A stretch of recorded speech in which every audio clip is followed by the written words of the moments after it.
Ежа яңалыклары вакыты студияда Лейсан Галиева исәнмесез бүгінгі шығарылышның төп темалары.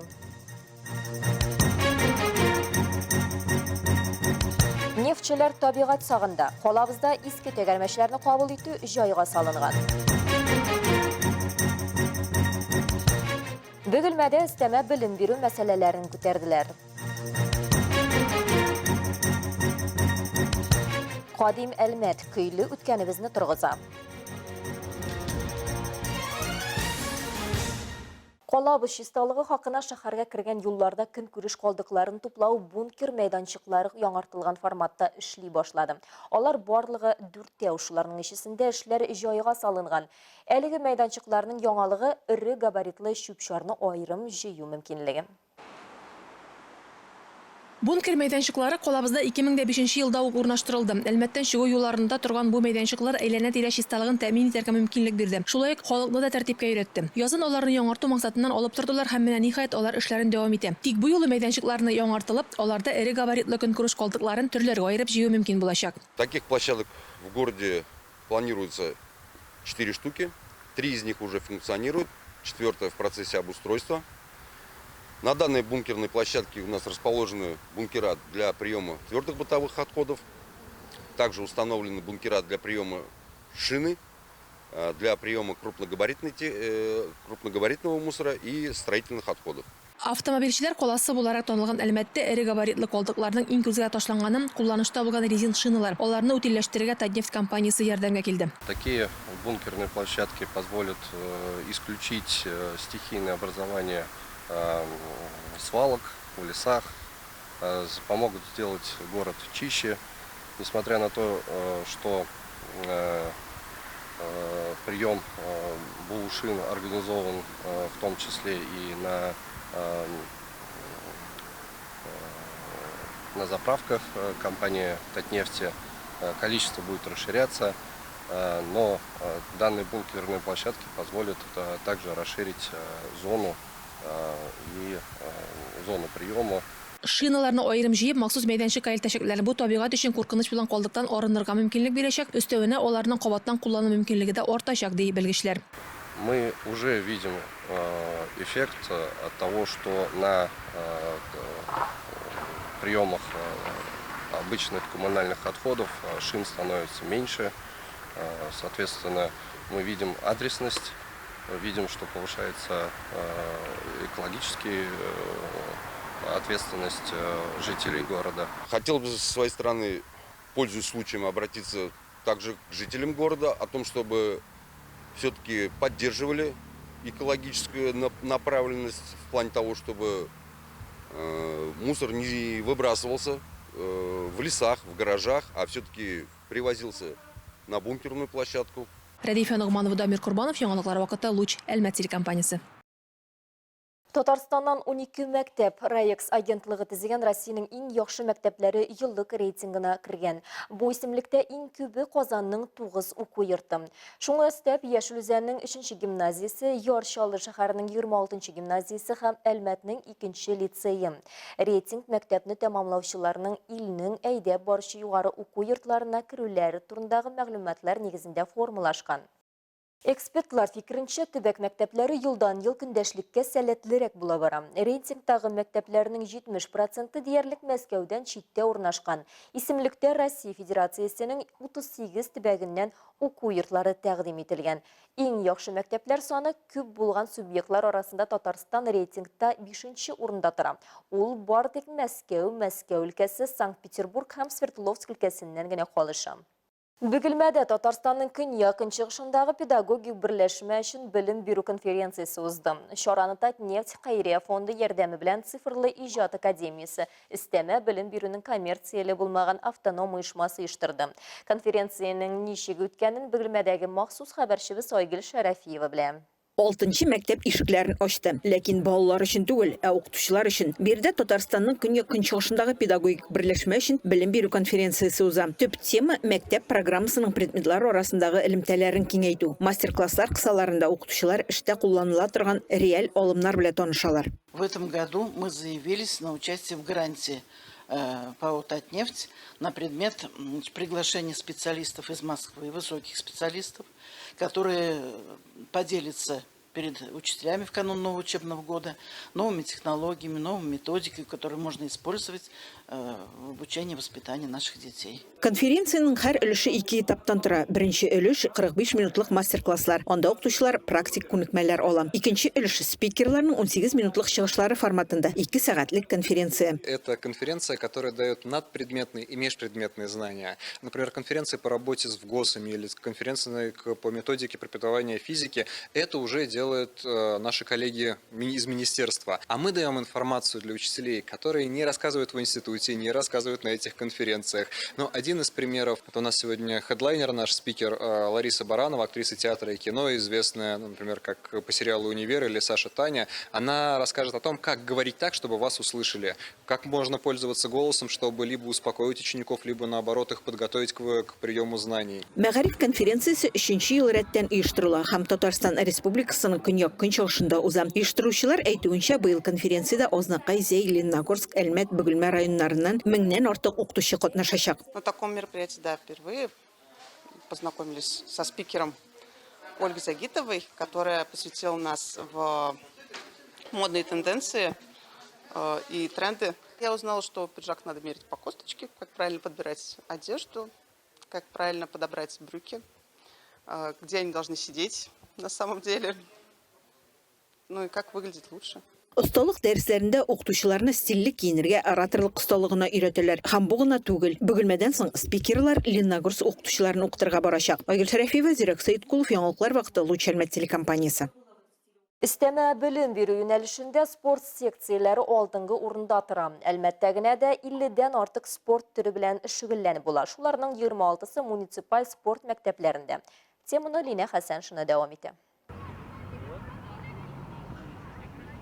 Быел Әлмәт шәһәр статусын алуга 70 ел. Калабызның яшьтәше футболга да 7 ел. Әлмәт футбол буенча спорт мәктәбе 3 юнәлештә эшли. Бу футбол, авыр атлетика һәм триатлон. Барлыгы 4 бинада 800 бала шөгыльләнә. Шуларның 600-гә якыны футболны үз итә. Бүген командалар һәм хөкемдарлар өчен бинада ремонт 99%-ка төгәлләнгән. Административ бина һәм спорт манежында төзекләндерү дәвам итә. В совокупности финансирование было выделено порядка 65 миллионов на капитальный ремонт этих зданий.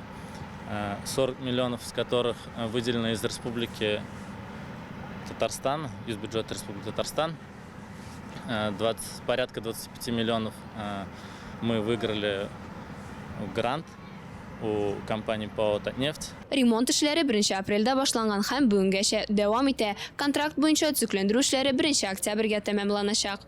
Ремонт направлен на создание комфортных условий для детей. Также в нашу задачу входила безопасность детей. Туда входит установка камер видеонаблюдения, пожарная сигнализация обновили, систему СКУТ установили, то есть на входе как система домофона будет. По антитеррористической безопасности это очень хорошо, потому что мы являемся детским учреждением, детским образовательным учреждением. Вот. И я думаю, это одна из первоочередных задач наших. Лина Хәсәншина, Айдар Кабиров, Яңалыклар вакыты, Луч Әлмәт телекомпаниясе. Спортны дәвам итеп, кичә кич юбилейный боз сарайында Әлмәт хоккейчылары төмәнлеләр белән уйнады. Спутник һәм Тюменский легион командалары арасындагы матч Татнефть компаниясе яшьләр комитеты кубогы кысаларында узды. Там падение, казанцы пользуются этим, бросают и забивают. Это Ярослав Антонов забрасывает первую шайбу в сегодняшнем матче на отметке 6:59.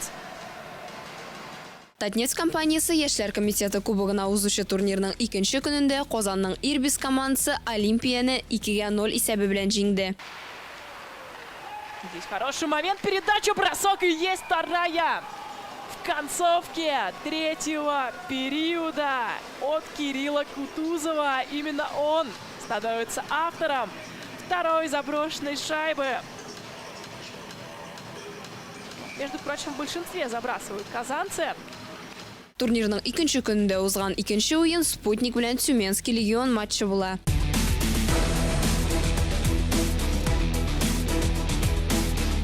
Уен яхшы башлана. Беренче 20 минутта ук 3 алка кертелә һәм 2-1 исәбе урнаша.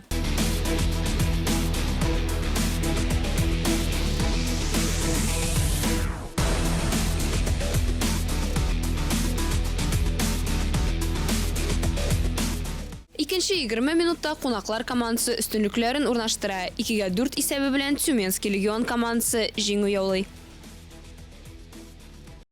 Кәнен бүлмәгән халыкның киләчәге юк диләр. Бу бәхәссез. Бәхеткә төбәгебездә тарихны торгызуда, аны балаларыбызга тапшыруда зур эш алып барыла. Шул исәптән мәдәни тарихны да. Әлмәт иҗтимагый үзәгендә булдырылган төрки халыклар музыка уен кораллары музееның хезмәте бу юнәлештә аерата мактауга лаек.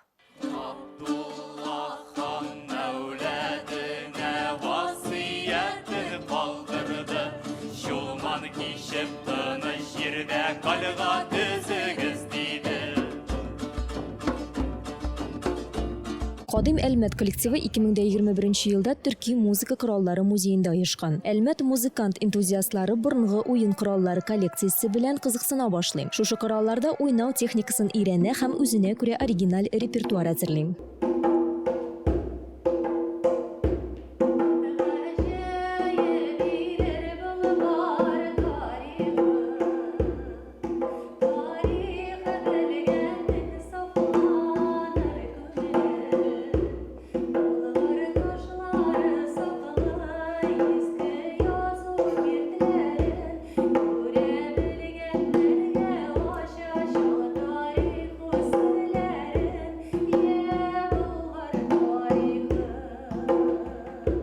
Кадим Әлмәт солисткасы Зөлфия Гаврилова 4 яшеннән үк сәхнәдә. Эстрада җырларын, бигрәк тә Салават Фәрхетдинов, Әлфия Авзалова, Зәйнәп Фәрхетдинова репертуарларын тыңлап үссәм дә, халык җырлары гел күңелгә ятышлы иде ди җырчы. Шуңа күрә инде мин Кадимне үземнең тормышым, үземнең яшәешем дип әйтәм хәзерге вакытта. Чөнки мин монда үземне шушы элеккеге борынгы җырлар эшендә үземне таптым. Кадим Әлмәт татар теленнән кадим, борынгы дип тәрҗемә ителә. Репертуарның төп өлешен Әлмәт районы җирлеге җырлары тәшкил итә. Моннан тыш биредә Казан ханлыгы, Болгар халкы җырындагы композицияләрдә яңгырый. Безнең җырлар күбесенчә ул элеккеге тарих җырлары.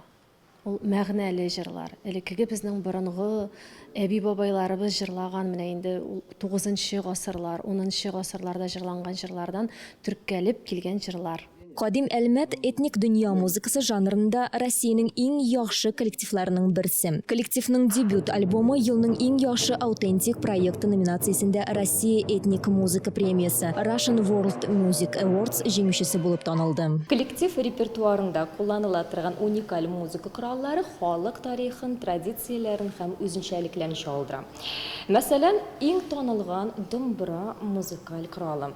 Уй-хисләрне уникаль тавыш аша белдерүен мөмкинлеген бирә.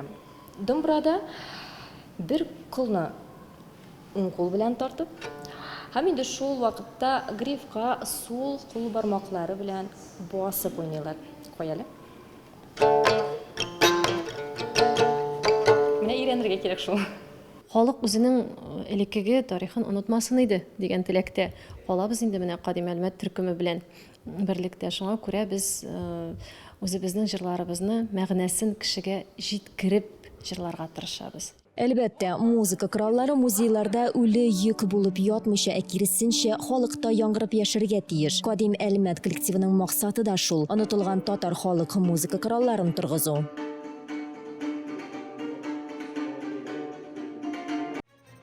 Бүгенге шулар иде. Мин Ләйсән Галиева һәм монтаж операторы Булат Усманов сезнең белән сау булашабыз. Исән сау булыгыз.